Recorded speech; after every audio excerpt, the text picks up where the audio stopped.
Are ready for the rest of your show, huh? All right, your next comedian, he probably asked you to come in here out on the street. He looks homeless. Please get up for the very funny Bear Love, everybody. Yeah, who was the person who tried to give me a Pop-Tart because they did think I was homeless out there? I appreciate it. Blueberry is my favorite flavor. My name is Bear. I've always been called Bear. My dad loves to remind me I named you that, not the hippies. And I am a hippie, and you guys legalized pot here in Colorado? Yeah, you kind of put me out of a job. Nobody tells you what happened to the weed man, the one that made it out. He delivers pizza now. DoorDash. And these people with the snowboard racks on the top of their car looking like police, they're slowing down your food. I'm sorry. But now that pot's legal, hippies were real worried about Big Brother watching us, that AI takeover. I was worried when he said that. But now that pot's legal, I'm not so worried that Big Brother's looking in on our lives, but I feel like they should be giving us some stats, like Spotify Wrapped. Like, am I actually the worst driver in Denver, or just my ex-girlfriend says that? Like, I feel like I'm top 1% of texting I'm on the way while still laying in bed. Like, they have these numbers. I feel like, they should be telling us our stats. I've got good numbers. But I do think it's a little ironic, I travel around, I like good music, got into hip-hop. And I hear Puff Daddy and all his news, but I think it's kind of ironic and kind of funny.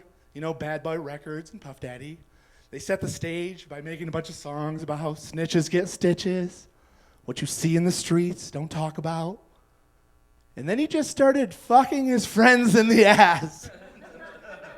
I don't think some of those people that signed up for the blood in, blood out knew what they were getting into.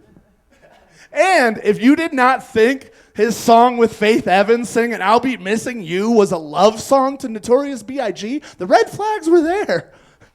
I'll be missing you. But he should have just been able to come out to his friends instead of all that few steps. But I'm Bear. I've traveled around a lot. And not everyone enjoys the hippies and the tie-dyes we bring. I found these people who did not, and they were freight train hoppers out of Oregon.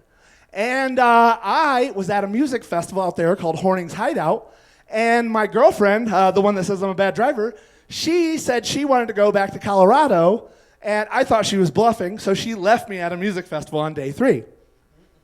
So, have you ever been at rock bottom where you had to impress some train hoppers with $20 worth of Steel Reserve beer so they can teach you how to get home? All right, so I've been on a freight train. But they don't like to teach that. So I was already -1, I didn't know how to do it, and -2, I'm wearing a tie-dye. And so it was crazy because they were like, yeah, we're going to hop out of here. We're going to hop out here. And I was like, I'd like to hop out of my reality right about now. And they were like, yeah, we're going to do that. And they were headed to San Francisco, and I had a friend there I could stay with. So I was like, yeah, I'm thinking about hopping out of here too. And they had 4 dogs with them and 11 people. And I'm talking like big dogs, like shepherds and stuff. And so we literally are getting on the train, and it starts to take off, and there's 3 bolts on the wheel. And if you can see them, then the train's not moving too fast. But if you can't see them, then the train will pop your arm out of the socket because it's actually an optical illusion.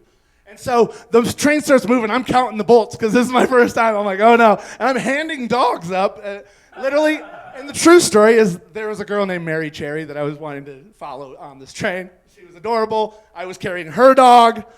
So the things you do for love. So here I am, handing up the dog. We get up there, and literally driving by is a police officer. And I'm like, well, this didn't last long. But I think that because we were doing something so crazy, we were out of his sphere of like being able to see us. Like, we're handing up dogs in front of a cop.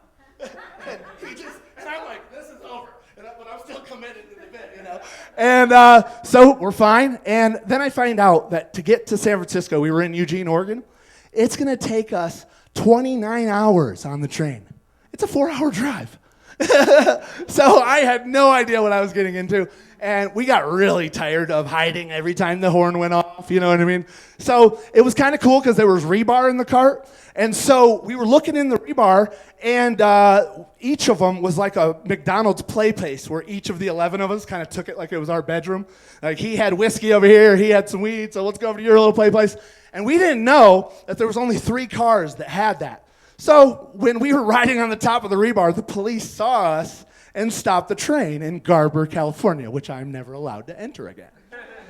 And Garber, California, what ended up happening is we got pulled off the train, and there was 2 police officers.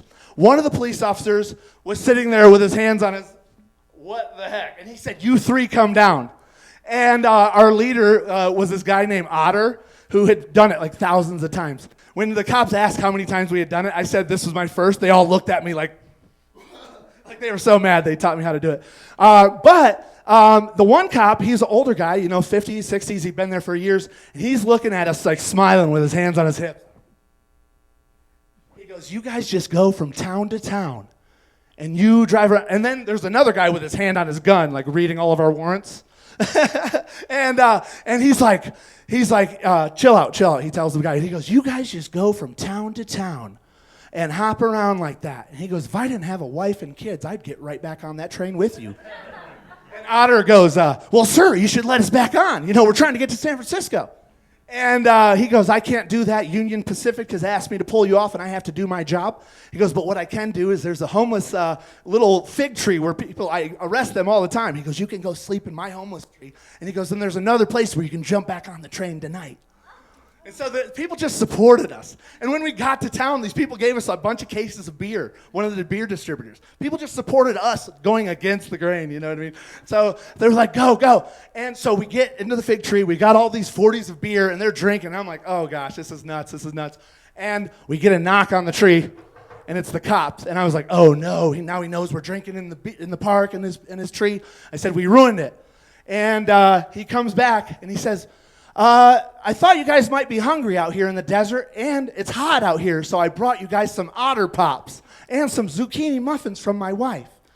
And our lead guy was named Otter. And so right when I was eating those zucchini muffins, I realized why he was ready to leave his wife and his kids and jump on that train with us, because those muffins were horrible. Okay, guys, we got a good show tonight. Have fun, guys.